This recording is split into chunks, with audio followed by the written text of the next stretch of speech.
যে কালেমার দাওয়াত দিয়ে রোম সম্রাটের কাছে চিঠি পাঠাইলেন। রোম সম্রাট নবীর কালেমার দাওয়াত পেয়ে খবর জানায়, কয় মক্কার কোনো মানুষ আসেনি আমার রাজ্যে, একটু তালাশ করে বের করো। মুহাম্মদ কেমন মানুষ আমার জানতে হবে, কারণ মুহাম্মদ আমাকে কালেমার দাওয়াত দিয়েছে। মানুষটা কেমন আমার বোঝা দরকার। তার এলাকার কোনো মানুষ রোম রাজ্যে আসেনি, তালাশ করে বের করো। খুঁজে খুঁজে তারা পেয়ে গেল কাফেরদের লিডার নাম, যার নাম হলো আবু সুফিয়ান। আবু সুফিয়ানকে তারা পেয়ে গেল, রোম সম্রাটের কাছে হাজির করলো। সম্রাট জিজ্ঞেস করে, মিয়া বাড়ি কই? কয় বাড়ি মক্কা। মুহাম্মদ রে চিনোনি? কয় ভালো করে চিনি। রোম সম্রাট কয়, মুহাম্মদ কেমন মানুষ একটু কও। এখন আবু সুফিয়ান পড়ছে বিপদ। যদি কয় মুহাম্মদ খারাপ, তাহলে জিতা মিশা কথা, ঠিক না নি? কাফির কুফাররাও নবীকে খারাপ কইতে পারে নাই। যদি কই ভালো, তাহলে রোম সম্রাট কইব তাহলে মুসলমান হও না কেনে। ভালো যদি কও তাহলে তার কথা মানো না কেনে। ফরসে বিপদ। লিডার তো কেমনে জবাব দেয়, ফাঁকে দিয়া জবাব দিছে। ভালো কয় না, খারাপও কয় না। কয় এমন একটা কথা আমি আপনারে শোনাবো, যেই কথা শোনার পর আপনি সিদ্ধান্ত নিবেন মুহাম্মদ ভালো না খারাপ, মুহাম্মদ সত্য বলে না মিথ্যা বলে। আমি বলবো না, আমি বলবো না, কারণ আপনি তো একজন বাদশা, আপনি সিদ্ধান্ত নিবেন। কি কথা? কয় মুহাম্মদ কয় অল্প সময়ের ভিতরে, রাতের কোন এক রাতের অল্প সময়ের ভিতরে মক্কা থেকে বাইতুল মুকাদ্দাস সফর করলো বুরাকের পিঠে সওয়ার হইয়া। বুরাক নাকি এমন এক জন্তু যার এক একটা কদম মানুষের চোখের দৃষ্টি যদ্দূর যায়, এতদূর পর্যন্ত বুরাকের দৃষ্টি যায়। সেই বুরাকের পিঠে সওয়ার হইয়া মসজিদে আকসায় আসলো। এখানে 1.25 লক্ষ পয়গম্বর আল্লাহ আগেই জমা করে রাখলো। তাদেরকে নিয়ে মসজিদে আকসায় নামাজ পড়লো। সে হলো ইমাম, তারপরে সবাই হলো মুক্তাদি। ওখান থেকে আবার তারে নাকি ঊর্ধ্ব আকাশে ভ্রমণ করানো হলো। প্রথম আকাশ, দ্বিতীয় আকাশ, তৃতীয় আকাশ, সপ্ত আকাশ পাড়ি দিয়ে আল্লাহর দরবারে গেল। আল্লাহর সাথে কথা কইয়া আবারও মক্কায় ফিরে আসলো। এত বড় লম্বা সফর, সময় লেগেছে মাত্র অল্প সময়। অজু কইরা গেছিল, অজুর পানি এখনো জায়গা মতো যায় নাই। এখনো তার সিটকারি লড়া বন্ধ হয় নাই। এখনো বিছানার গরম ঠান্ডা হয় নাই। বলুন তো, এত লম্বা সফর অল্প সময়ের ভিতরে যেই মানুষটাই কয় করছে, এই মানুষটারে কিতা কইবেন আপনি কোন, আমি কইতাম না। এটা হচ্ছে পণ্ডিতি কথা, ঠিক না নি? কারণ লিডার তো, লিডারের কথা লিডারের মতোই হয়। কারণ আমি ডাইরেক্ট কেলে কইতাম বালা না খারাপ কইতাম না। যে মানুষটা এমন কথা কয় আপনি কোন, সে হাসা কয় না মিশা কয়। রোম সম্রাটের মাথায় হ্যাং মারছে। রজব মাসের 26 তারিখ দিবাগত রাত আল্লাহ আমার আপনার নবীকে ঐতিহাসিক একটা সফর করাইছেন, যেটাকে আমরা বলি শবে মেরাজ। ঐতিহাসিক একটা ভ্রমণ। এই ভ্রমণের দ্বারা আল্লাহ আমার আপনার নবীর শান মান সকল নবীর উপরে উঠাই নিয়েছেন। এই ভ্রমণ কাহিনী এমন এক কাহিনী, এটা এমন এক সফর, যে সফর আল্লাহ আর কোন নবীরে এমন সফর করার নাই, শুধু আমার নবীরে আপনার নবীরে করাইছেন। মক্কা থেকে মসজিদে আকসা, আবার মসজিদে আকসা থেকে উপরে প্রথম আকাশ, দ্বিতীয় আকাশ, তৃতীয় আকাশ, সপ্ত আকাশ পাড়ি দিয়া আল্লাহর কাছাকাছি লয়ে গেছেন। একবারে আল্লাহ তার দ্বারও বইয়া আমার আপনার নবীর লগে, আল্লাহ আমার নবীরে তার দ্বারে বইয়া দুস্তর লগে কথা হয়েছেন। এত কাছে আর কোন নবীর আল্লাহ নিছেন না, ঠিক না নি? মসজিদে আকসা নবী সফর করছেন। বাইতুল্লাহ থেকে উম্মে হানির ঘরে নবী ঘুমায়। জিব্রাইল মারফতে আল্লাহ কয়, জিব্রাইল যাও আমার দোস্তরে মসজিদে আকসায় নিয়ে আসো। সকল নবীকে আল্লাহ পাক মসজিদে আকসায় জমা করলেন। আদম নবী থেকে নিয়ে ঈসা নবী পর্যন্ত সব নবী মসজিদে আকসায় জমা। আর আমার আপনার নবীর প্রধান অতিথি বানায়া সবার পরে আনছেন। নবীজি প্রধান অতিথি সবার পরে আল্লাহ পাক নিয়ে আসছেন। সকল পয়গম্বর লাইন ধরে নবীকে সুস্বাগতম জানালেন। নবীজির সাথে পরিচয় হলো, আদম নবীর পরিচয় হলো। আহলান সাহলা জানায়া নবীকে সুস্বাগতম জানান। এরপরে আল্লাহ পাক কয়, জিব্রাইল পাথরে উইটা আজান দাও। জিব্রাইলে আমিন আজান দেওয়া শুরু করলেন।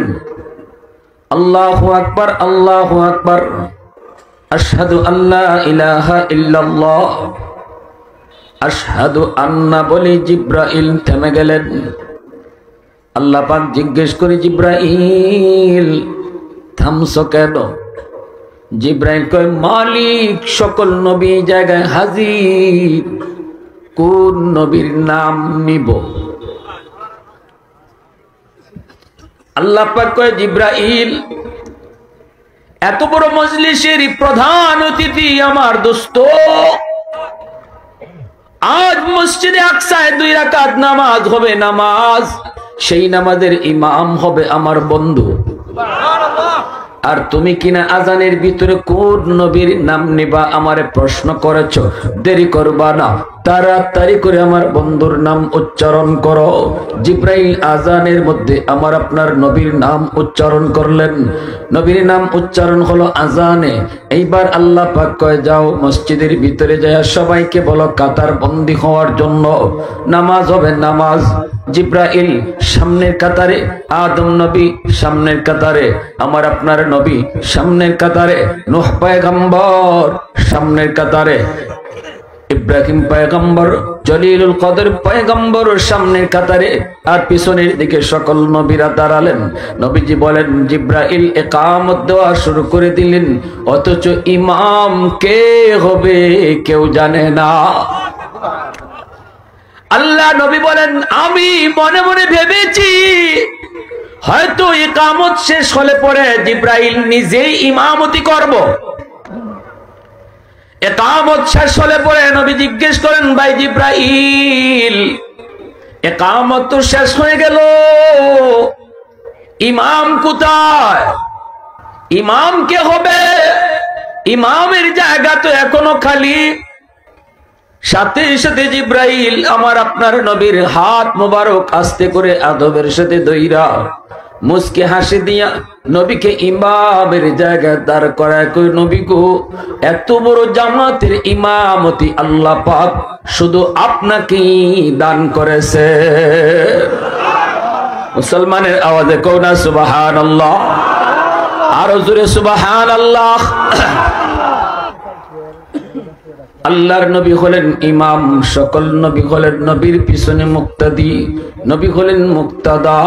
এজন্যই কবি বড় সুন্দর করে বলেছে, আই হাবিবে কিবরিয়া তুম পর সালাম, আই হামারে দিলরুবা তুম পর সালাম, ऐ इमामुल अंबिया तुम पर सलाम, दिल सदा कहता रहा तुम पर सलाम।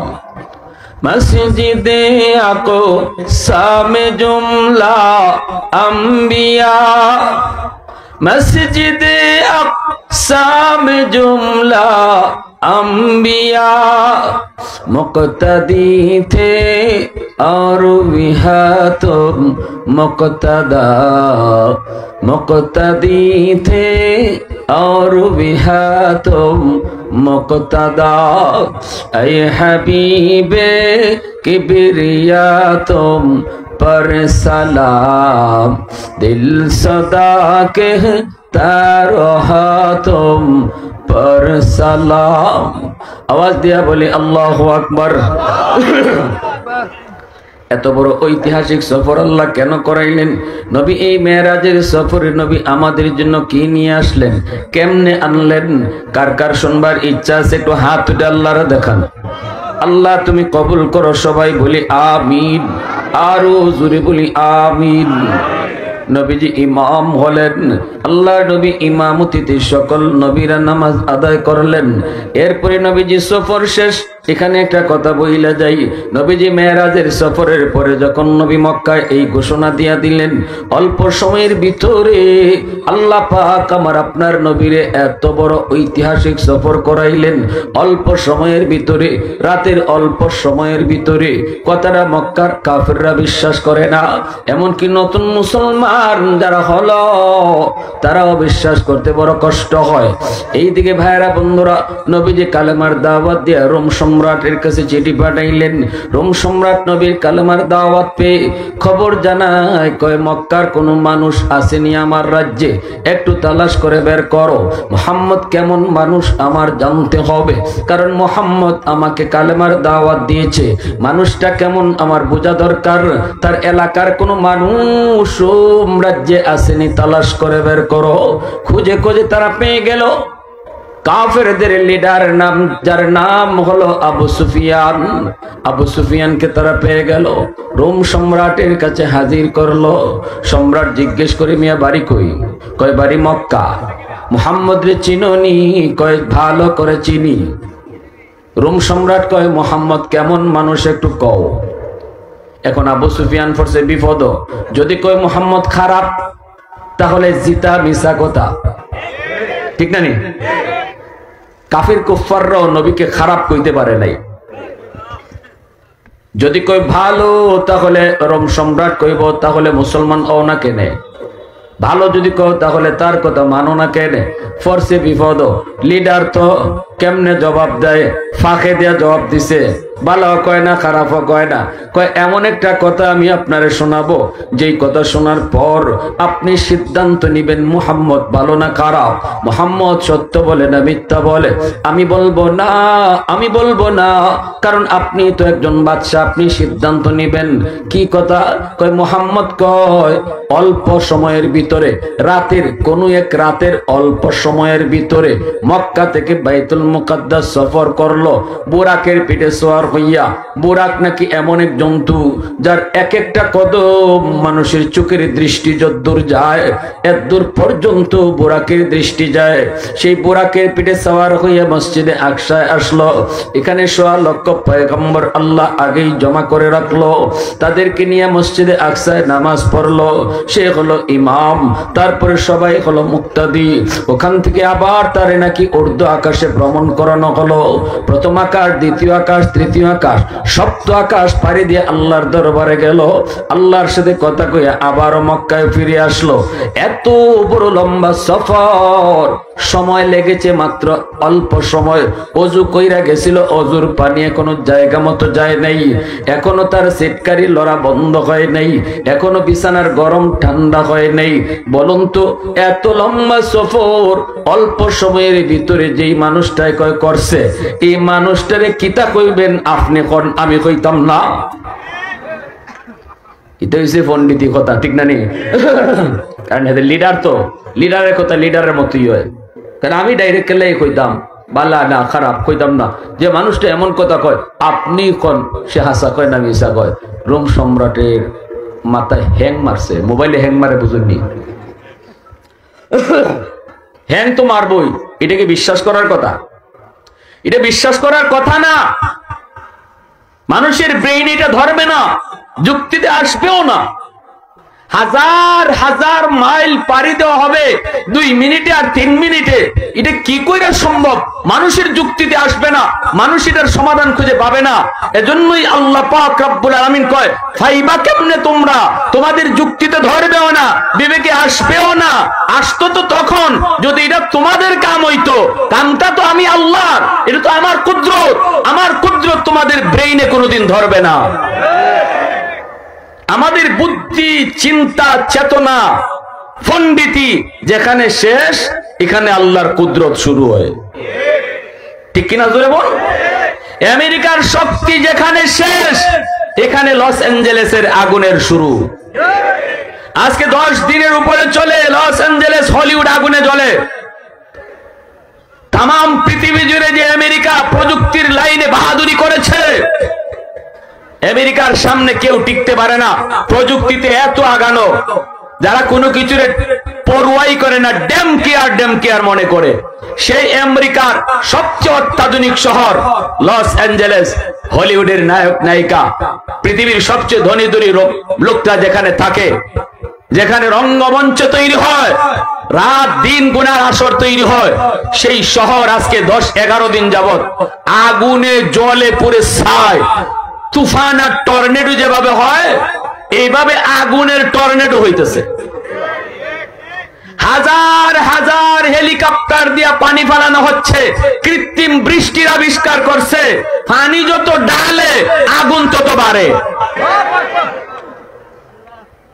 আরে ভাই, পানি দিলে তো নিবে, মানুষের লাগানো আগুন, আর আল্লাহ লাগানো আগুন পানি দিলে আরো জ্বলে। আওয়াজ দিয়ে এখন না ঠিক কিনা? আগুন কার ইশারায় চলে? আগুনের নিজস্ব কোনো ক্ষমতা আছে? নিজস্ব কোনো ক্ষমতা নাই। আগুন তার মালিকের ইশারায় চলে। পাশেই সাগর, সাগর থেকে পানি নিতে নিতে আর এক দেশে পানির সংকট পড়ে গেছে। এর পর আগুন খালি সেতুই, বুঝা যায় আগুনের আরো জিত উঠে পানি বললে। ভাই, বিভিন্ন দেশ যে সহযোগিতা করতেছে, কোনো লাভ নাই। এতিমের মতো, অসহায়ের মতো ফায়ার সার্ভিসের কর্মীরা খালি চেয়ে চেয়ে দেখতেছে আর মরতেছে, চেয়ে চেয়ে খালি দেখতেছে, আর কিচ্ছু করার নেই। আমরা আনন্দ উল্লাস করি না, আমরা সবক নেই যে বেশি কিচ্ছুই বালা না, অহংকার আল্লাহ বরদাস্ত করে না, ঠিক কিনা? অহংকার মানুষের সাজে না, অহংকার পোশাক আল্লাহর পোশাক। যার উপরে কেউ না কেউ আছে, তার আবার অহংকার কে? ঠিক না? তুমি যত বড় পৃথিবীর বাদশাহী হও, তোমার উপরে কে? আল্লাহ। অহংকার সাজে না। চেয়ারম্যানের তো মানাই না। মেয়র সাহেব কি অহংকার করবো? এমনি তো তাই নিরহংকার মানুষ, সাধারণ সাদা সিধা মানুষ, কিন্তু উনি অহংকার করবে কেমনে? ওনার উপরে এমপি আছে, ঠিক না?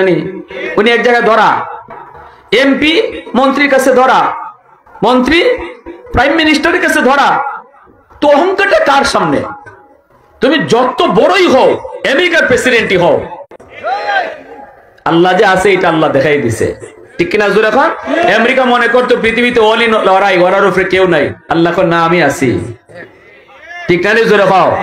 আল্লাহ না না না না না, রং রং রং রং নাম্বার ডায়াল করছো, আমি আল্লাহ আছি। নজরিল এই হালকা কিছু দেখাই দিছে।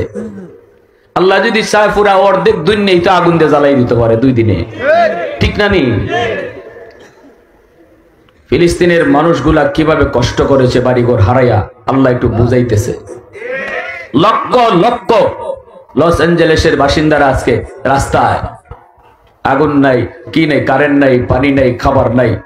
ওই ফিলিস্তিনের শিশুরা যেভাবে ত্রাণের গাড়ির পিছনে দৌড়তো, কোটি কোটি টাকার মালিক আজকে ওইভাবে ত্রাণের গাড়ির পিছনে দৌড়তেছে। আল্লাহ দুনিয়াতে নজির দেখাইছে, ঠিক কিনা? আমরা শুধু একটাই বলবো, আল্লাহ তোমার গজব থেকে আমরাও বাঁচতে চাই, ওদেরকেও বাঁচাও। আমরা দোয়া করি, আল্লাহ গজব থেকে বাঁচাও। আর আমরা শিক্ষা নিব, যেই অহংকার করবে তারই ধরা আছে। বাংলাদেশে অহংকার কইরা কতদিন? 16 বছর, ঠিক কিনা? জোরে খাও। কয়দিন কয়দিন কয়দিন? চৌকের ফলকের শেষ। ভাবছিল কেউ? নিজেরই ভাবছে কোনদিন যে পুত্রে কইবার টাইম পাইতো না? কি দেখো বা, হ্যাঁ, আমাকে বানিয়েছেন যে কয়েক 9 জন ছাত্র মারল গুলি করিয়া। পুলিশে কয় হালির ঘরে হালি গেলু গাতে কইল না খেল লাগে। এই কথাটা যদি শুনতাম তো আমরা গুলি করি না। আমি কই আল্লাহ কইবার টাইম হই দিছে না, ঠিক না? এটার নাম ওই আল্লাহর দরা। মানুষের দরা আর আল্লাহর দরার মাঝে তফাৎ এটা হই, মুতবার টাইম পাই তাই না, যদি দৈরালে আল্লাহ। এই জন্য বেশি বাড়া ঠিক না। যেই আসো, যেখানে আসো, যে অবস্থানে আসো, এটাই বুঝবা। আল্লাহ ধরে না ধরলে আল্লাহ মই মই মই। আর ধরাও কিতে ইজাত ধরা নিয়ে হাসিনাই বলে যার পরে নজর দিত আমাকে ওই যে কেটা শুনুন শুনে কইছিল কয় বাঘের থাবা মিস হয় হাসিনার থাবা মিস হয় না আমি কইতে এখন কার থাবা পড়ছে এখন কার থাবাটা পড়ছে হিসাব লোকিয়া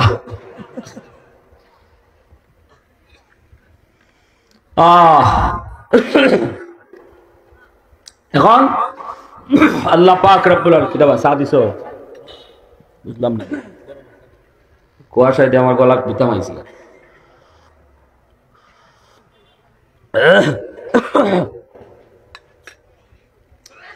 আল্লাহ পাক রব্বুল আলামিন কয় এটা আমার কুদরত এখন রুমের বাদশায় কয় ইজাত কথা যে কয় এর নিয়ে তো আমার সন্দেহ করছে তাইলে তিন নবীন কিভাবে এটা তো কথা ব্রেইনে ধরে না আমার ভাইরা বন্ধুরা যুবক মুহূর্তের ভিতরে রাজদরবার একজন মানুষ ছিল খ্রিস্টান পাদ্রী ওই খ্রিস্টান পাদ্রী ডাক দিয়ে কই জাহাপনা একটু যদি সুযোগ দেন আমি আমার আরবি ভাইটারে কয়েকটা প্রশ্ন করব কয় ঠিক আছে প্রশ্ন করার সুযোগ দিলাম পুরা রাজদরবারটা একদম থমথমে অবস্থা নীরব নিস্তব্ধ হয়ে গেল ওই খ্রিস্টান পাদ্রী আবু সুফিয়ানকে ডাক দিয়া কয় ও আমার আরবি ভাই মুহাম্মদ যেই রাত্রে তিনি মক্কা থেকে বাইতুল মুকাদ্দাস এসেছেন ১৬ লক্ষ নবীরে আল্লাহ জমা করেছেন মসজিদের ভিতরে নামাজ আদায় করেছেন এই যে কাহিনীটা আপনি শোনাইতেছেন এই কাহিনীটা কোন রাত্রে ঘটছে এটা জানেননি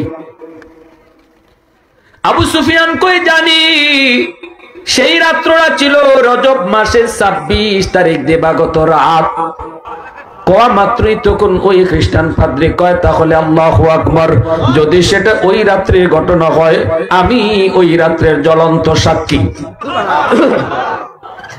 কারণ হলো আমি ছিলাম ওই সময় মসজিদে আকসার একজন খাদিম সমস্ত দরজা জানালা এশার নামাজের পর আমি বন্ধ করেছি কিন্তু মেইন দরজা বন্ধ করতে পারি নাই হাজারো চেষ্টা করার পর দরজা বন্ধ করতে পারি না আরো মানুষজনকে ডাকলাম সবাই মিলে চেষ্টা করলাম কিন্তু দরজা বন্ধ হয় না উপর থেকে মনে হয় যেন পাহাড় চাপা দিয়ে কেউ রাখলো কোথাও কোনো কলকবজা আটকা নাই কিন্তু দরজা লাগানো সম্ভব হয় না এই অবস্থায় আমি দরজা খোলা রেখে চলে আসছিলাম ফজরের আগ মুহূর্তে আমি দৌড়ায় গেলাম হায়রে দরজা খুলে রাইখা তো চলে আসছি আইসা দেখি মসজিদে আকসার সামনে যে বালু আছিল এই বালুর উপরে অসংখ্য অগণিত মানুষের পায়ের দাগ ওই সেই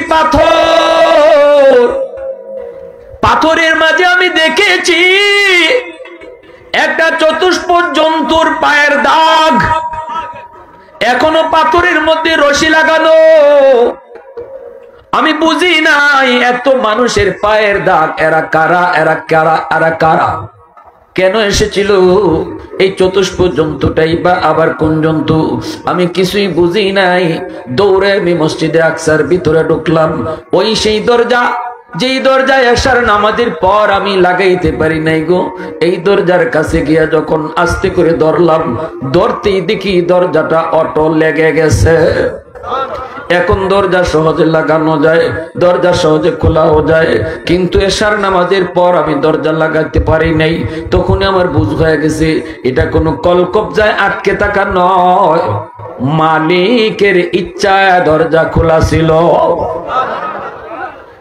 এ আমার ভাইরা শুনো এ আমার আরবি ভাই ওই দিনের ঘটনা আজও আমার অন্তরের ভিতরে বদ্ধমূল আমি নিজেও জানি না কেন ওই দিন কি হয়েছিল কেন দরজা বন্ধ করতে পারি নাই এতগুলা মানুষের পায়ের দাগ এরা কারা ছিল চতুষ্পদ জন্তুটাই বা এটা কোন জন্তু ছিল এই প্রশ্নটা আমার দিলের ভিতরে এতদিন পর্যন্ত ঘুরপাক খাচ্ছিল কোনো সমাধান আমি খুঁজে পাই নাই আজকে তোমার কথায় আমি সমাধান পেয়ে গেছি দরজা লাগাইতে পারি নাই কারণ আল্লাহ পাকের মানসা হলো এই রাত্রে তার হাবিবকে দিয়ে তিনি মসজিদে নামাজ আদায় করাবে পিছনে ১৬ লক্ষ পয়গম্বর থাকবে পায়ের ছাপ যতগুলি দেখেছি সেই ছাপগুলি হলো ১৬ লক্ষ পয়গম্বরের পায়ের ছাপ এই যে চতুষ্পদ জন্তু আমি দেখেছি এই জন্তুটাই হলো বুরাকের পায়ের দাগ আওয়াজ দেখো না সুবহানাল্লাহ জবাব পেয়ে গেছি আমি, আমার অন্তরের প্রশ্নের জবাব আমি পেয়ে গেছি গো।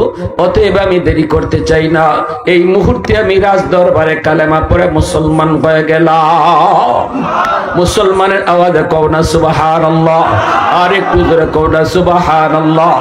तकबीर में कलमा में नमाजों में अज़ा में, तकबीर में कलमा में नमाजों में अज़ा में है नाम इलाही से मिला नाम मोहम्मद, है नाम इलाही से मिला नाम मोहम्मद। फरमाते हैं आदम को मुझे खुल्द तरी में लकहा हुआ तू बाबे मिला नाम मोहम्मद, लकहा हुआ तू बाबे मिला नाम मोहम्मद। महबूब ने कहा सल्ले अला नाम मोहम्मद, आंखों की जिया दिल की जिला नाम मोहम्मद, आंखों की जिया दिल की जिला नाम मोहम्मद। मुसलमाনের আওয়াজে কও আল্লাহু আকবার। নবীজি সপ্ত আকাশ পাড়ি দিয়ে আল্লাহর দরবারে পৌঁছলেন। আল্লাহকে যে জিজ্ঞেস করি, মালিক আমি তো তোমার লগে মেরাজ করেছি, তোমার সাথে কথাও বলেছি, কিন্তু আমার উম্মত কেমন করে তোমার সাথে মেরাজ করব? আল্লাহ কই, দোস্ত জানি উম্মতের কথা তুমি এখানে এসে বলবে না, এজন্য উম্মতের জন্য মেরাজের ব্যবস্থা করেছি। নেও 50 ওয়াক্ত নামাজ, এই নামাজের মাধ্যমে তোমার উম্মত আমার লগে কথা কইব। নবীজি মহা খুশি। তাহলে বুঝা গেল নামাজ হলো আল্লাহর সাথে কথা কওয়া। মুসাল্লি ইউনাজি রব্বা, নামাজি কার লগে কথা কয়? হয় নাই? আরো জোরে বলেন, কার লগে কথা কয়? মুসা নবী আল্লাহরে প্রশ্ন করে, রব্বি তুকাল্লিমু মাই হাল তুকাল্লিমু আহাদান গায়রি, আল্লাহ তুমি আমার লগে তোর পাহাড়ে কথা কও, আমি ছাড়া আর কারো লগে কথা কইবাইনি। আল্লাহ কই, মুসা তুমি যে কথা কও তোমার মাঝে আমার মাঝে পর্দা আছে, কিন্তু সায়াতি উম্মাতুন, অদূর ভবিষ্যতে একদল উম্মত জমিনে আসবে রে মুসা, যাদের সাথে আমি আল্লাহ কথা বলবো, অথচ মাঝখানে কোনো পর্দা থাকবে না। মুসা নবী কই, মালিক এরা কোন উম্মত? আল্লাহ কই, উম্মতে মুহাম্মদ, উম্মতে আহমদ, এরা হলো আমার বন্ধু মুহাম্মদুর রাসূলুল্লাহর উম্মত। আল্লাহর নবী মুসা আল্লাহকে জিজ্ঞেস করে, মালিক আমি তো তোর পাহাড়ে এসে তোমার লগে কথা কই, কিন্তু উম্মতে মুহাম্মদ কোন ফারগে কথা কইব? আল্লাহ পাক কই, মুসা এরা কোন তোর পাহাড় অথবা কোন পাহাড় পর্বতে যাইয়া আমার লগে কথা কইতো না, এরা নামাজে দাঁড়াইলেই আমার লগে কথা কইব। সুবহানাল্লাহ, জোরে কও। মুসা নবী কই, মালিক নামাজি তোমার লগে কথা কয়, কিন্তু তুমি কেমনে তার লগে কথা কইবা? আল্লাহ কই, যখনই কোরআন তেলাওয়াত করব তখন আমি কথা কইমু, এজন্য নামাজি আল্লাহর সাথে কথা কয়। মুসা নবী তিনি তো দাঁড়ায় আছেন রাস্তায়, নবী তো 50 ওয়াক্ত নামাজ নিয়ে চলে আসতেছে। এই দিকে আল্লাহ পাকের তো মন মানে না। আপনার কথা কইলে এই বয়ান করতে হবে, আপনি পিছনে যান, কন্টাক্ট পিছনে গিয়ে করেন। লা ইলাহা ইল্লাল্লাহ, মোহাব্বতের সাথে লা ইলাহা ইল্লাল্লাহ, লা ইলাহা ইল্লাল্লাহ, লা ইলাহা ইল্লাল্লাহ, লা ইলাহা ইল্লাল্লাহ, লা ইলাহা ইল্লাল্লাহ, লা ইলাহা ইল্লাল্লাহ, লা ইলাহা ইল্লাল্লাহু মুহাম্মাদুর রাসূলুল্লাহ। জোরে সুরে বলি সাল্লাল্লাহু আলাইহি ওয়াসাল্লাম। আল্লাহ কয়, মুসা আমার দোস্ত দি জায়গা, দোস্তের লগে আরো কিছু কথা কইমু, দোস্তরে আরো কিছু সময় দেখমু, দোস্তরে যত দেখি ততই দেখতে মন চায়। ও মুসা, আমার দোস্তরে তুমি বুঝায় শোনায় ফেরত পাঠাইও। মুসা নবী কয়, নবী গো 50 ওয়াক্ত উম্মতে পারতো না কমায়া আনেন। নবীজি আসছেন, আল্লাহ জিজ্ঞেস করি মুস্কি হাসি দিয়ে আল্লাহ কই দোস্ত কেন আইছো? নবী কই মালিক 50 ওয়াক্ত দিনও আমার উম্মতের লাগি কষ্ট হইব, কমায়া দাও। আল্লাহ কই নেও দোস্ত 5 ওয়াক্ত কমাইলাম। 50 থেকে 5 কমাইলে তাকে কত? 45 ওয়াক্ত নিয়ে নবী যায়। আল্লাহ পাক মুসা নবীর কয় মুসা জায়গা তো দোস্ত, মন মানি না রে, আরেকটু কথা কইতাম, আরেকটু দোসরে দেখতাম, আবারও তুমি বুঝে ফিরত পাঠাও। মুসা নবী কই নবী গো আরো কমায় আনেন। নবীজি আবারও আসলেন, আল্লাহ জিগায় দোস্ত কেন আইছো? নবী কই আইছি কমাইবার লাগি। আল্লাহ কই নেও 5 কমাইলাম। 40 লইয়া যখন নবী জায়গা, তখনও আল্লাহ মুসা নবীর আগে কইলায় দোস্ত জায়গা সুবহানাল্লাহ। এইভাবে নবীরে 9 বার নিলেন আর আনলেন, 9 বারে 5 করে কমাইলেন 45। প্রশ্ন হলো 9 বারে কেন আল্লাহ কমাইলেন, একবারে কি 45 কমাইতে পারতেন না? একটাই কারণ হলো নামাজ কমানির উসিলায় দোস্তরে বারবার দেখতো, দোস্তর লগে বারবার কথা কইতো। আওয়াজ দেখো না সুবহানাল্লাহ, আরো জোরে সুবহানাল্লাহ। তামাম কায়নাত আল্লাহর পাগল, আর আল্লাহ আমার আপনার নবীর পাগল। কুল কায়নাত আল্লাহর আশিক, কিন্তু আল্লাহ আমার আপনার নবীর আশিক। এজন্য 9 বার নবীর নিলেন আর আনলেন। এইবার যখন নবী 5 ওয়াক্ত লইয়া যায়, তখনও আল্লাহ কয় মুসা পারলে আবার ফেরত দিও। মুসা নবী কই নবী গো 5 ওয়াক্ত বেশি হয়ে গেছে, কমায়া নিয়ে আসেন। নবী কই ভাই মুসা আমি আর যাইতাম না, শরম করে। যতবার গেছি আল্লাহ 5 করে কমাইছে, এখন রইছে আর কয় এই 5 লইয়া যদি যাই, আল্লাহ যদি আগের ঠেলায় 5 দিয়ে কমাইলায়, তে তো আমি খালি বাসুন থাকই না। ভাই আমি আর যাইতাম না, ভাই যা হইছে হইছে, এই 5 লইয়া যাইমু কি? মুসা নবী হাসি দিয়া কয় আমি নিজের থেকে কইছি না তো, হেড অফিস থেকে আইছি কি? যান আপনি, খালি আল্লাহ ফেরত দিত না। তবে নবী গো আপনি যে এখন যাবেন, আমি আপনার একটা বুদ্ধি শিখায় দিই, বুদ্ধি শিখায় দিই। এখন গেলে পরে আল্লাহ যখন জিগাইব দোস্ত কেন আইছো, আপনি কইবেন মালিক 9 বার আইছি, আমি কইছি কেন আইছি। এখন আমি কইতাম না, তুমি কও। সুবহানাল্লাহ জোরে কইবেন না। নবীকে যাওয়া মাত্র আল্লাহ কই দোস্ত আল্লাহর ইডে, আল্লাহ এবার কইতো, এই জন্য বারবার আনাইতেছে দোস্ত কেন আইছো। আমার আপনার নবী কুদরত আল্লাহর সামনে মুস্কি হাসি দিয়ে কই আল্লাহ কতবার আইছি, আমি কইছি, এখন আমি কইতাম না, তুমি কও। কারণ অন্তরের খবর জানেন কে? আল্লাহু আলিমুম বিযাতিস সুদূর।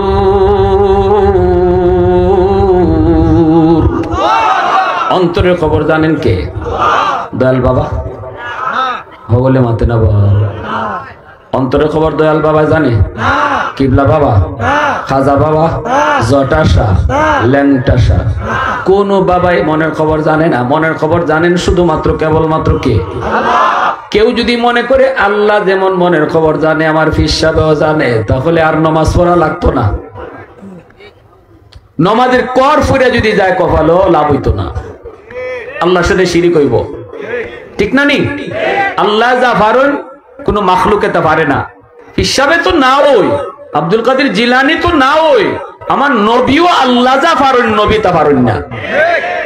এটার নামই ইমান, এর নামই লা শারীকা লাহ। ঠিক না? আল্লাহ পাক কয় দোস্ত 5 ওয়াক্ত উম্মতের লাগি বেশি কষ্ট হইতো না, টেনশন কইরো না। তবে আনাইছি যখন খালি ফেরত দিতাম না। তোমার উম্মতরে 5 ওয়াক্ত নামাজ পড়ানির জিম্মাদারি আমি আল্লাহ নিলাম। মসজিদের মিনার থেকে আমি তারে ডাইকা ডাইকা নামাজ পড়ায়া নিমু। মসজিদের মিনার থেকে মুয়াজ্জিন তারে ডাকবে না, আমি আল্লাহ তারে ডাকবো। আল্লাহু আকবার, আল্লাহু আকবার, আল্লাহ বড়, আল্লাহ বড়। আল্লাহ পাক কয় বান্দা আমি তোরে ডাকি, আমি আল্লাহ বড় তোর দোকান ছোট, আমি আল্লাহ বড় তোর দোকান ছোট, আমি আল্লাহ বড় তোর বন্ধু ছোট, আমি আল্লাহ বড় তোর ঘুম ছোট। আয় বান্দা আয় আয় আয়, আমি আল্লাহ তোরে ডাকতেছি। আল্লাহ পাক কয় দোস্ত উম্মতের নামাজের টেনশন তুমি নিও না, আমি আল্লাহ তাদেরকে ডাইকা ডাইকা নামাজ পড়ায়া দিমু। অতীতের কোন উম্মতকে মসজিদের মিনার থেকে নামাজের জন্য ডাকা হতো না, এই উম্মতকে নামাজের জন্য ডাকেন কে? জোরে কও। পাঁচবার যদি আইয়া আল্লাহর পক্ষে সাক্ষী দেলাও তাহলে আল্লাহ খুশি হয়ে জায়গা। কি জাত খুশি হয়? ইউসুফ আলাইহিস সালাম রে জুলেখা 7টা গেটের ভিতরে নে হারাইলো। ইউসুফ নবী কইন মাআযাল্লাহ, আমি আল্লাহরে ডরাই, আমার আল্লাহ দেখতেছেন, আমি এই কাম করতাম না। জুলেখা কয় আল্লাহরে কই পাইতাই কেন? 7 গেটের ভিতরে ঢুকাইছি কেন? আল্লাহ তো করতে গা কয় না আল্লাহ দেখুন। এমনি জুলেখায় চকে জরুফে একটা ছোট্ট মূর্তি আছিল, এই সময় জুলেখা তো মূর্তির পূজা করেন, নিজের ওড়না দিয়া মূর্তির মুখ ডেকে খোদ আল্লাহর মুখ ডেকে লিছি। ইউসুফ আলাইহিস সালাম খো বেকুফের বেকুফরি, এটারে কেমনে বুঝানি? তোমার খুদা রে কাপড় দিয়ে মুখ ডাকন যায়, কিন্তু আমার আল্লাহর মুখ ডাকবার ক্ষমতা।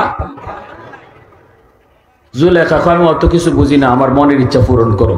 যখন সামনে আগাইছে মুসা নবী দিছেন দৌড়, আল্লাহ আমার সাধ্য আছে গেট পর্যন্ত যাইতাম, তালা লাগাই, জানি না তালা তুমি কেমনে খুলবাই। নবী দৌড় দিছেন, তালা পর্যন্ত গেছেন গিয়া। এদুর হলো আমার কাম, আস-সাইয়ু মিন্নি ওয়াল ইতমামু মিনাল্লাহ। আল্লাহর গুনাহ থেকে বাঁচবার লাগি তোমার যদ্দুর সাধ্য আছে অদ্দুর তুমি চেষ্টা করতাই, যেখানে গিয়ে আটকি যাই ভাই এখানে আল্লাহ পার করে দিবা। এটা হইলো তোমার আমার কাম। ওয়াল্লাযীনা জাহাদু ফিনা লানাহদিয়ান্নাহুম সুবুলানা। আল্লাহ কয় একটা দুইটা রাস্তা না, তুই খালি চেষ্টা কর গুনাহ থেকে বাঁচবার। সামনে গিয়ে যেখানে দেখবে রাস্তা নাই, এখানে একটা রাস্তা না অনেকগুলা রাস্তা আমি খুলে দিব। সুবহানাল্লাহ। ইউসুফ আলাইহিস সালাম গেটের পাশে গেছেন, যাওয়ার লগে লগে আল্লাহ গেট খুলে দিয়েছেন। তালা 28টা খুলে 7টা গেট পার হয়ে গেছেন গিয়া জুলেখার সামনে, স্বামীর সামনে হাজির। এখন জুলেখা বেকুফ হয়ে গেছেন, ইউসুফ আলাইহিস সালাম তো শরমই ফিরে গেছেন।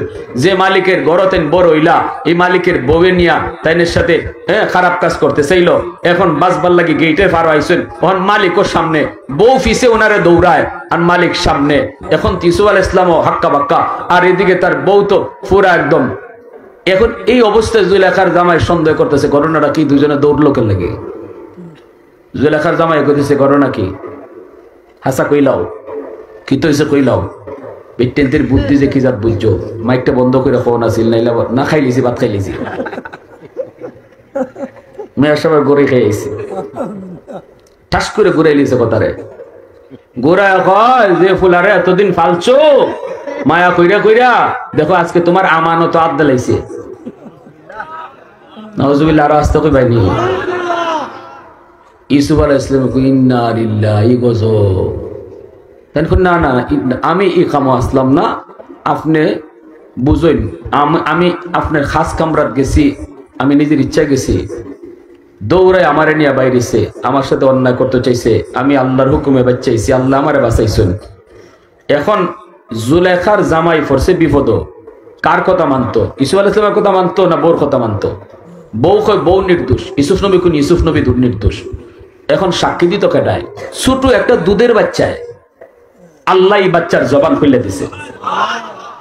এই বাচ্চায় হয়ে উঠছে, কয় যাবো না কেডা নির্দোষ আর কেডা দোষী, এটা একটা আমি রুল কইয়া দিই, ফত বাতাই দিই, ইফতে আগ গইলে আপনি পাইলিবা কেডা নির্দোষ আর কেডা দোষী। কেমনে?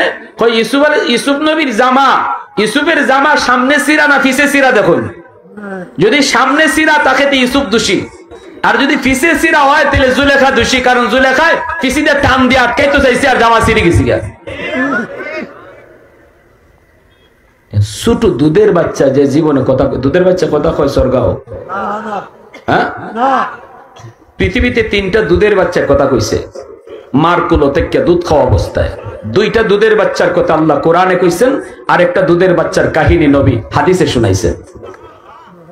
দুইটা দুধের বাচ্চার ভিতরে একটা হলো ইউসুফ আলাইহিস সালামের সাক্ষী দিছে একটা দুধের বাচ্চায়, সূরা ইউসুফে আছে। আরেকটা দুধের বাচ্চা হলেন হযরত ঈসা আলাইহিস সালাম। মা মরিয়মের কুলে থেকে কইসলা, আমার আম্মারে তোমরা খালাফ কইও না, আমার আব্বা লাগছে না, আমি আল্লাহর হুকুমে দুনিয়াতে আইছি। ইন্নী আব্দুল্লাহ আতানিয়াল কিতাব ওয়া জাআলানি নাবিয়্যা। এই দুইটা দুধের বাচ্চা। আর একটা দুধের বাচ্চার কথা হাদিসে আইছে। কি হাদিস? এটা হইল জুরাইজ নামে একজন ওলি আসলা বনি ইসরাইলে। এই জুরাইজ নামক ওলিরে একটা অপবাদ দিলাইছিল এক মহিলার।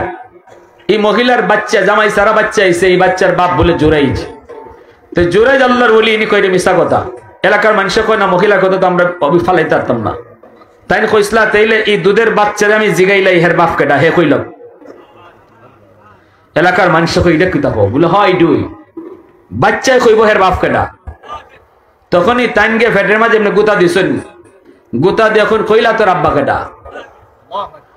সাথে সাথে দুধের বাচ্চা কইলিস আমার বাপ অমুক রাখাল, ছাগল রাখালি করে হে বাপ। এই তিনটা দুধের বাচ্চার কথা ইসু আলাইহিস সালামের সাক্ষী দিল দুধের বাচ্চায়। সাক্ষী দেওয়ার পরে ইসু আলাইহিস সালাম নির্দোষ প্রমাণ হয়ে গেল। ইসু আলাইহিস সালাম নির্দোষ। এরপরে জুলেখায় সালাকি কইরা উনারে জেলে হারাইছে। যাই হোক, এক লম্বা করা। পরে যখন উনি মিশরে খাদ্যমন্ত্রী হইলা, খাদ্যমন্ত্রী হওয়ার পরে দেশে দুর্ভিক্ষে দেখা দিল। উনি মানুষে গম বাটতে দিতেছেন, আটা দিন, আটা লাইন ধরে ধরে আটা নিতেছে। ইসু আলাইহিস সালাম খাদ্যমন্ত্রী, সবাইরে যেই আইব হেরে 5 কেজি কইরা, একজন আইলে মাথা পিছে 5 কেজি 5 কেজি করে সবাইরে দিতেছেন। এমনি এক যুবক আইছে, আয়া কয় আমারে 5 কেজির থেকে বেশি দেওয়া লাগবে। ইসুফ আলাইহিস সালাম তোমার বেশি দিতাম কইলে সবার সমান তালে তুমি নিবাই, বেশি নিতে গেলে দেওয়ান লাগবে, কথা কইলে 10 কেজি দেওয়ান লাগবে। ইসুফ আলাইহিস সালাম এই গজব, এটা কোন কারণ? মানুষ তো আরো আছে, তোমার 10 কেজি দিল, আর একটু কইলে 15 কেজি দেওয়ান লাগবে, কথা কইলে 5 কেজি বেশি। ইসুফ আলাইহিস সালাম এখন কওতে এরকম করো কেন? আপনি যদি আমার পরিচয় পান তাহলে 5 কেজি আর 10 কেজি আর 15 কেজি না, পুরা যা চাইমু তাওই দিবা। ইসুফ আলাইহিস সালাম তুমি খেডা। এমনি যুবক হাসি দেখো, মনে পড়িনি দেখুন চাই একটা দুধের বাচ্চায় সাক্ষী দিছিল আপনি নির্দোষ। ইসুফ আলাইহিস সালাম এখন হ্যাঁ তা তো মনে আছে। এমনি যুবক হাসি দেখো, ওই দিনের দুধের শিশু আজকে আমি যুবক। ইসুফ আলাইহিস সালাম খুশি হইয়া কইসলা আমার বাইতুল মাল তোমার জন্য ওপেন, যা মন চায় তা নাও। আল্লাহ তখন ইউসুফ নবীরে কইছিল, ইউসুফ একবার খালি তোমার পক্ষে সাক্ষী দিছিল, বাইতুল মাল খুললে দাঁড়াইছো, ভবিষ্যতে একদল উম্মত আইতেছে আমার বন্ধুর উম্মত, দিনও 5 বার আমারে সাক্ষী দিব নামাজ পড়া, যদি দিয়া লাই আমি আল্লাহ জান্নাতের দরজা তার লাগে ওপেন করে দেব, জান্নাতের গুদাম আমি ওপেন করে দিব। একবার সাক্ষী দিলে যদি তুমি এদূর দিতে পারো, আমারে যে 5 বার সাক্ষী দেব আমি কতদূর দিব চিন্তা করো। সুবহানাল্লাহ। প্যারে হাজিরিন, এজন্য বলতেছিলাম আল্লাহ পাক কয় বন্ধু 5 ওয়াক্ত নামাজ উম্মতের লাগি কষ্ট হইতো না, আমি আল্লাহ তারে ডাক্কে ডাক্কে নামাজ পড়াই নিব। আর যদি 5 ওয়াক্ত ফইরে লাই তাহলে 50 ওয়াক্তের সওয়াব দান করব। আমার ভাইরা বন্ধুরা জন্য তারপরে যখন তুমি নামাজ পড়ো না রে যুবক, আজান শোনার পরও যখন তুমি মসজিদে আসো না, আজান শোনার পরেও যখন তুমি নামাজ পড়ো না, আল্লাহ পাকের কুদরতি কলিজায় তখন ব্যথা লাগে। আল্লাহ পাক ডাকে ডাকে ডাকে ডাকে, এরপরেও তুমি মসজিদে আসলা না, এরপরেও তুমি আল্লাহর ডাকে জবাব দিলাই না। পিছন থেকে আল্লাহ তখন ডাক দিয়ে কই, ইয়া আইয়ুহাল ইনসান মা গাররাকা বিরাব্বিকাল কারীম, এ বান্দা কে তোরে ভুলায় দিল, আমি দয়ালু মালিক থেকে কে তোরে ভুলায় দিল? এ বান্দা কে তোরে ভুলায় দিল? কোন বন্ধু তোরে আমি আল্লাহ থেকে ভুলায় দিল? মায়ের পেটে তোর কোন বন্ধু তোর পাশে ছিল বল? মায়ের পেটেই তো আমি আল্লাহই তোর বন্ধু হিসাবে ছিলাম। খাওয়ার দরকার ছিল, খাবার দিয়েছি। মার পেট থেকে তুই দুনিয়াতে আসলি, দুনিয়া আসার আগেই আমি তোর খানা মার বুকে রাখছি। তুই আসার আগে তোর রিজিক আমি পাঠিয়ে দিছি। মায়ের বুকের দুধ এটা বেশি ঠান্ডাও রাখছি না, বেশি গরমও রাখছি না, কারণ আমি জানতাম তুই ঠান্ডাও খাইতে পারতি না, গরমও পারতি না। এজন্য না ঠান্ডা না গরম দুধ তোর মার বুকে আমি আগেই জমা রাখছি। তোর মুখে দাঁত ছিল না, আমি আল্লাহ তোরে দাঁত দিয়েছি। দাঁত দেওয়ার পরে তোর মুখে শক্তি ছিল না, কামড় দেওয়ার সময় মতো দাঁতে শক্তি দিছি। হাত ছিল, তোর হাত দিয়ে ধরার ক্ষমতা ছিল না, সময় মতো হাতে আমি শক্তি দিছি। পা ছিল তোর, কিন্তু হাঁটতে পারতি না, সময় মতো আমি তোর পায়ে শক্তি দিছি। যখন যে টাইমে তোরে যা দেওয়া দরকার আমি তোরে দিলাম। আজকে তোর সব হইছে, যখন তোর কেউ ছিল না তখন ছিলাম আমি, এখন তোর সব হয়েছে, পর হয়েছি আমি। এখন তোর সব হয়ে গেল, পর হয়ে গেছি আমি আল্লাহ। এ বান্দা আয়, জানোস নি আমি তোরে কত আদর করে বানাইছি। আসমান আল্লাহ বানাইছেন কুন ফায়াকুন বইলা, জমিন আল্লাহ বানাইছেন কুন ফায়াকুন বইলা, ফেরেশতা আল্লাহ বানাইছেন কুন ফায়াকুন বইলা। কিন্তু আমারে আপনারে আল্লাহ পাক, আমারে আপনারে আল্লাহ পাক কুন ফায়াকুন বলে বানায় নাই। আমারে আপনারে যখন আল্লাহ বানাইছে, আল্লাহ কই খালাকতু বিয়াদাইয়া, বান্দা আমি তোরে আমার নিজের হাত দিয়া বানাইছি। কারণ এই চেহারার মধ্যে এত দামি কপাল, এই কপাল দিয়ে তুই আমার কদমে সাজদা দিবি। এই কপালটা ফেরেশতাদের হাতে বানাইলে হয় না, এই কপালটা কুন ফায়াকুন বললে হয় না। এই কপাল আমি নিজের হাত দিয়ে বানাইছি। এত মায়া করে তোরে বানাইছি, এত মায়া করে তোরে বানাইছি। নূহ নবী যখন কয় আল্লাহ আমি তো একজন বুড়া মার কথা বইলা গেছি, তুমি আমারে কইছিল যখন তুফান শুরু হইব তখন আমি তারে নৌকা তুললে নিতাম। আল্লাহ তুলবার কথা বইলা গেছি, জানি না আমার ওই বৃদ্ধা মাটা দুনিয়া আসেনি না নাই। আল্লাহ কই যায় দেখো, খোঁজ নিয়ে দেখো। নূহ নবী আয়া দেখি এই ভাঙ্গা ঘর এখনো আগের মতো দাঁড়ায় আছে। তাম দুনিয়া পানির নিচে ডুবে গেল। তুফান আর ঝড়ে বড় বড় বিল্ডিং গুলা পানির নিচে পইরা সব মাটির সাথে মিশে গেল। কিন্তু একজন বৃদ্ধা মহিলার একটা ঘর, ভাঙ্গা ঘর, ভাঙ্গা ঘরটা আগের মতোই দাঁড়ায় রইল। নূহ নবী আইসেই আল্লাহ এটা কেমনে কি হইল বুঝি নাই গো মালিক। নূহ নবী এবার ডাক দিছে মা, মা। ইনি ভাবছে দেখি মাটা দুনিয়া আসেনি। ভিতর থেকে মহিলায় আওয়াজ দেয়া কই নবী গো, তুফান কিতা শুরু হয়ে গেছি গা না কিতা?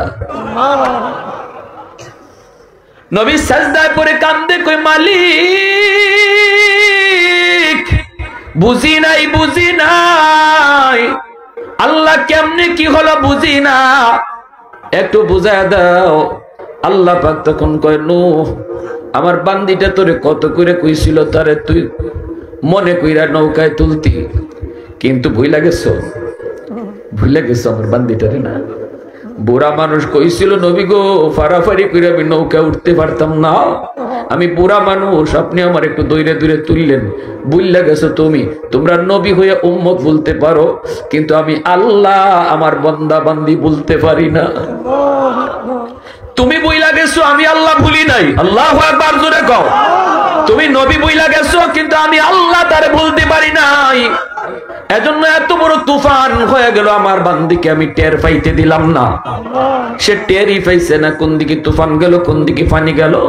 এজন্য আল্লাহ পাক রব্বুল আলামিন কয় কারণ যখন পান মাটির নিচে ডুবে, কারণ যখন মাটির নিচে ডুবতেছে, মুসা নবীরে বারবার ডাক দিয়ে কইতেছিল ভাই মুসা মাফ করো, মাফ করো, মাফ করো, মাফ করো, আর জীবনে তোমার সাথে বেয়াদবি করতাম না। ও ভাই মুসা মাফ করো, মাফ করো, নবী গো মাফ করো, মাফ করো। কিন্তু মুসা নবী এত গরম হইছে, কয় না না কোনো মাফ নাই, আল্লাহ এরে আরো ডুবাও, আল্লাহ এরে আরো ডুবাও। এইভাবে কারণ শুধু মাটির নিচে ডুবতেছে। আমার ভাইয়েরা বন্ধুরা, আল্লাহ পাক রব্বুল আলামিন কয় এরে মুসা এত করে কারণ তোমার কাছে মাপ চাইলো, তারে তুমি মাফ করলে না। তুমি এত পাষাণ, এত পাষাণ, এত পাষাণ। শোনো মুসা, একবার যদি কারণ আমার কাছে মাপ চাইতো, আমি আল্লাহ তারে মাফ করে দিতাম। সাথে সাথে আল্লাহর নবী মুসা কালিমুল্লাহ কই মালিক এজন্যই তো তুমি দয়ালু মালিক আর আমি তোমার গোলাম। এজন্যই তো তুমি দয়ালু মালিক, আমি তোমার গোলাম। এত মায়া আল্লাহ তোমারে আমারে করে। ফজরের নামাজটা তুমি পড়ো না, নাস্তার সময় ফেরেশতারা নাস্তা লইয়া আয়। ফেরেশতারা কয় মালিক ফজর পড়ছে রে, নাস্তা দিতামনি। আল্লাহ কয় নাস্তা বন্ধ করবি না, জোহরের ওয়াক্তটা সামনে আছে, আমার বান্দা জোহরের নামাজটা পড়ব। জোহরের নামাজটাও তুমি যখন পড়ো না, দুপুরের খানাটা ফেরেশতারা দিতে চায় না। আল্লাহ দুপুরের নামাজ পড়ছে না, জোহর পড়ছে না, এখন খানা দিতাম নি। আল্লাহ তখনও কয় না, খানা বন্ধ করে না, আসরের নামাজ সামনে আছে। এইভাবে আল্লাহ পাক রব্বুল আলামিন কয় না, আযাব গজব দিয়ে আমার বান্দা বান্দিরে ধ্বংস করা সম্ভব না, গুনাহ করলে আমার করে। এই জন্য আমি তার একটু সুযোগ দিই, কখন কোন জায়গায় যে জানি তওবা করব, চোখের পানি জড়াইব, মুহূর্তের ভিতরে আমি আল্লাহ তার জিন্দেগীর সব গুনাহ মাফ করে দিমু। এ যুবক, চোখের সামনে কত যুবক যৌবনে কবরে চলে গেল রে। বাবার আগে কত সন্তান কবরে গেল, দাদার আগে কত নাতি কবরে গেল। এজন্য বলি আজকের রাতটাই তোমার তওবা করার রাত, আজকের মাহফিলটাই তওবা করার মাহফিল। এই জায়গায় যদি তুমি কও আল্লাহ যা করেছি ভুল করেছি, নামাজ যা সারছি ভুল করছি আর করতাম না গো, আল্লাহ পাক কয় বান্দা তুমি কইতে দেরি, আমি তোমার জীবনের সব গুনাহ মাফ করতে দেরি হবে না। কারা কারা কাটিয়ে দিলে তওবা করতে রাজি আছো? একটু হাত উঠে আল্লাহর দেখাও। আল্লাহ তুমি কবুল করো, সবাই বলেন আমিন। আরো জোরে বলেন আমিন। পাঁচ ওয়াক্ত নামাজ ঠিক মতো পড়মু, বাপ মার সাথে বেয়াদবি করবো না, মুরব্বীদের সাথে বেয়াদবি করবো না, আলেম উলামার সাথে বেয়াদবি করবো না। আল্লাহ পাক প্রতিটা মানুষের জীবনে কিছু লাইট লাগাই দিছে, জ্বালাইয়া দিছে না। আল্লাহ কইছে লাইট এখানে জ্বলবো যদি পাওয়ার হাউস থেকে লাইন ওকে থাকে, নাইলে লাইট জ্বলতো না। যদি লাইন ওকে না থাকে তুমি এখানে যতই গুতাগুতি করো লাইট জ্বলতো না। ঠিক আমার আপনার জীবনে আল্লাহ কিছু বাতি দিয়া দিছে, জ্বালাইয়া দিছে না, আর জ্বালাইবার জন্য কইছে পাওয়ার হাউস থেকে লাইন ওকে করো। যুবক, তোমার জীবনে পাওয়ার হাউস মা বাবা, তোমার জীবনে পাওয়ার হাউস এলাকার মুরব্বীরা, তোমার জীবনে পাওয়ার হাউস উলামায়ে কেরাম। এই তিন জায়গা থেকে দোয়া নিয়ে তুমি চলো, দেখবা তোমার জিন্দেগীর বাতি আল্লাহ জ্বালাইয়া দিবে। রাজি আছি না সবাই ইনশাআল্লাহ? আল্লাহ আমাদের সবাইকে মান্য চলার তৌফিক আল্লাহ দান করুন। সবাই বলি আমিন।